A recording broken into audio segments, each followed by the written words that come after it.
Bonjour, comment ça va? Bon, aujourd'hui c'est une vidéo assez particulière. C'est un backlog qui est dédié à Battlefield 4, plus particulièrement le mode campagne. Alors oui, on va pas faire les éloges de ce qui s'est passé avec Battlefield 4, l'évolution technique, etc. que DICE a proposé pour ce nouvel opus, mais on va plutôt parler de la partie campagne. Pourquoi je me lance dans la campagne de Battlefield 4 qui est pourtant pas si marquante que ça? Parce que déjà de une, on a Battlefield 6 d'annoncer. Et oui, je suis en train de préparer une grosse vidéo là-dessus qui comporte du coup de ma découverte de Battlefield 6 jusqu'à du coup son arrivée prochainement. Et oui, on va parler de tous les opus que j'ai pu faire entre temps. Donc Battlefield 4 a été mon sujet principal, surtout que c'est le tout premier Battlefield que j'ai découvert de la licence. Et pour tout vous dire, je n'ai jamais fait le mode campagne. Et pourtant il y a beaucoup de choses à dire sur ce mode campagne. Aujourd'hui on va s'intéresser à du coup ce qu'a apporté cette série, ce qu'a apporté cet opus, mais surtout son histoire et son backlog. Parce que oui, pour compléter ce backlog, il fallait que je fasse le métier joueur, que j'avais déjà fait depuis longtemps, mais surtout il fallait aussi que je termine le mode histoire.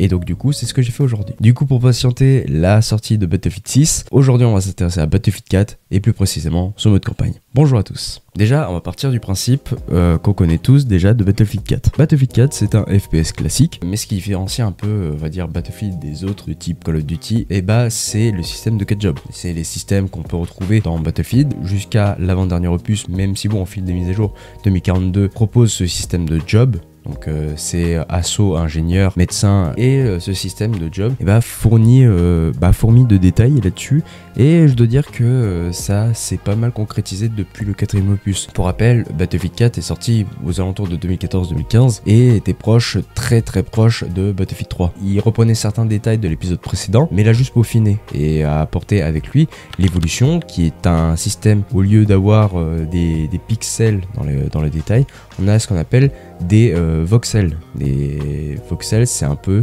ce qui fait un peu le pixel 3D. Quand on détruit cet effet, que ça se répercute dans la map. Et c'est ce qu'aujourd'hui on trouve depuis Bad Company 2 dans Battlefield, où la destruction est majeure dans cette série. Et pour le coup, ça marche du tonnerre. Et on va être honnête entre nous, Battlefield 4 c'est Battlefield 3 mais en mieux et plus fort techniquement. Au niveau multijoueur, c'était quelque chose, c'était une dinguerie, et j'en redemandais que ça. Si je dis pas de conneries, je suis à environ 50 heures de jeu. Si on peut titiller un peu le gameplay, je trouve que le système de combat est assez bizarre. Je trouve que quand on vise la tête par exemple avec un viseur, je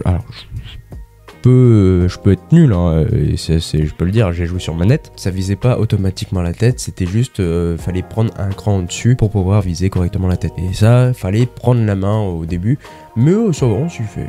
Donc voilà. Aux yeux d'aujourd'hui, ça peut paraître bizarre, dit comme ça maintenant. Maintenant, parlons de ce que j'ai fait pour obtenir ce backlog, pour terminer pour moi ce backlog personnellement.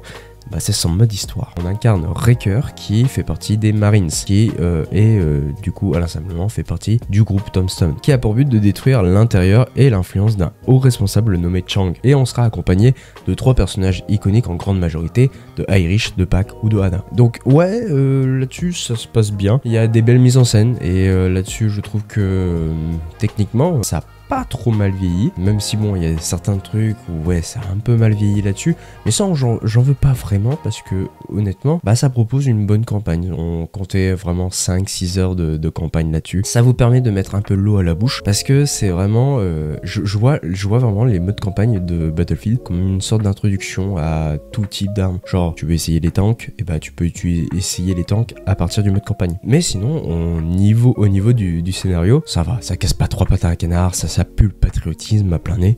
Mais surtout j'ai bien aimé les personnages, parce que les personnages sont des personnages qui sont humains dans l'écriture, et surtout c'est des personnages qui donnent très peu de confiance. Je donne par exemple Irish, c'est mon personnage un peu préféré, et c'est un personnage qui donne très peu sa confiance, mais qui se la gagne au fur et à mesure qu'on apprend de ce personnage, puis après on commence à s'attacher à ce personnage. Donc ouais, c'est mon personnage préféré là-dessus. Je trouve que le scénario de Battlefield 4 est un peu sous-coté, mais c'est bien, mais sans plus. Il manque des choses qu'on aurait aimé voir dans peut-être Battlefield 1, parce que je l'ai déjà fait le scénario de Battlefield 1, ou Battlefield 5 qui propose un scénario, on va dire un peu plus cru dans certains propos, et je trouve que c'est ce qui manque un peu dans ce scénario de Battlefield 4. Et à la fin, malheureusement, bon, je spoil rien, ça fait depuis longtemps qu'il est sorti, la fin, on doit choisir entre soit on tue Hana, soit on tue Irish. Moi, malheureusement, le côté patriotique, j'ai tué Irish.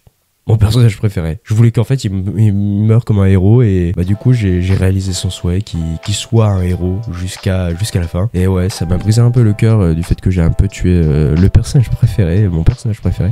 Mais bon, c'est le jeu et puis ça donne un tout autre intérêt à ce personnage. Donc ouais, j'ai bien aimé Battlefield 4 et même son scénario, même si c'est très cliché. Bah, j'ai bien aimé le parcourir. C'est très rapide et ça remplit facilement mon backlog. Donc voilà. En tout cas, merci d'avoir regardé cette vidéo. Dites-moi dans les commentaires si vous aussi vous avez fait un scénario de Battlefield et dites-moi si tel scénario est beaucoup plus intéressant. Je sais que Battlefield Hardline propose un bon scénario. Je n'ai jamais touché à Hardline, faudrait que je m'y mette. Donc pourquoi pas essayer, pourquoi pas être un peu curieux là-dessus. Donc n'hésitez pas à me dire tout ça dans les commentaires et surtout, bah si je peux en tirer une conclusion là-dessus, bah j'ai juste hâte de me taper Battlefield 6 parce que le scénario a l'air d'être un peu plus sérieux, d'être un peu plus recherché que Battlefield 4. Et surtout ça confirme bien la règle que je ne toucherai pas à un Call of Duty. Je crois que c'est depuis Black Ops 3 que j'ai pas touché à un Call of Duty. Donc voilà, sur ce merci d'avoir regardé, n'hésitez pas à mettre un petit pouce, mettre un petit s'abonner etc. parce que je prépare une grosse vidéo sur la série Battlefield pour l'arrivée de Battlefield 6. N'hésitez pas à me dire tout ça dans les commentaires. Qu'est-ce que vous en pensez, etc. Avec le cousin, on essaye de prendre un peu plus notre temps sur l'écriture, même si bon, avec les charges de travail et tout, on peut pas forcément être tout le temps là. Donc voilà, désolé du retard, et sur ce, on vous laisse. Et je vous dis à très bientôt. C'était Naive en solo. Ciao.